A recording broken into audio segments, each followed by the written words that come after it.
So, récemment, j'ai eu plusieurs problèmes avec ma tête d'impression de la Tarlouse numéro 1. Donc, comme on peut le voir, je commence les prints, mais la tête d'impression se bouche en plein milieu des prints. Donc, ça, c'est une tête d'impression, puis ça, c'est une représentation d'une tête d'impression coupée en deux.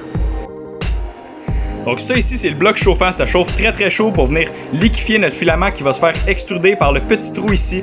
L'affaire qui arrive des fois, par exemple, c'est que la chaleur se met à remonter dans la gorge en jaune. Et quand la chaleur monte dans la gorge, le filament se met à se liquéfier ici, puis il vient coller aux parois. Donc il y a plein de raisons pourquoi que ça pourrait arriver, puis il y a plein de façons de s'occuper de ce problème-là. Mais moi, je me fais pas chier, puis je fais juste mettre une nouvelle buse avec une nouvelle gorge. On va commencer par enlever le tube en PTFE. Ensuite de ça, on va venir enlever le ventilateur de refroidissement, ce qui va nous donner accès à ces deux vis-là. Twist and shout, twist and shout.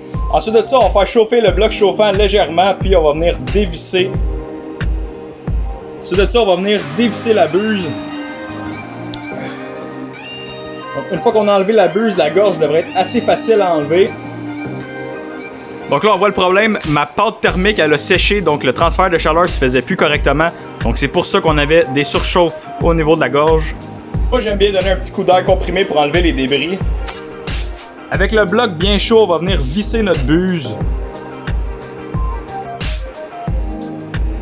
C'est chaud, tabarnak! Donc là, on va venir l'accoter au bloc et ensuite de ça, on va revenir d'un demi-tour. C'est très important, faut pas laisser la buse accoter sur le bloc. Donc cette étape-là n'est pas nécessaire, mais moi j'aime bien mettre une petite goutte de pâte thermique sur la gorge. Et ensuite de ça, je viens l'étaler avec mon doigt. Ensuite, on vient visser la gorge bien beurrée dedans le heatsink. Ensuite de ça, on vient visser ça jusqu'à temps qu'on accote sur la buse. Ça c'est l'étape la plus importante. On veut venir serrer la buse contre la gorge. Quand même assez solidement.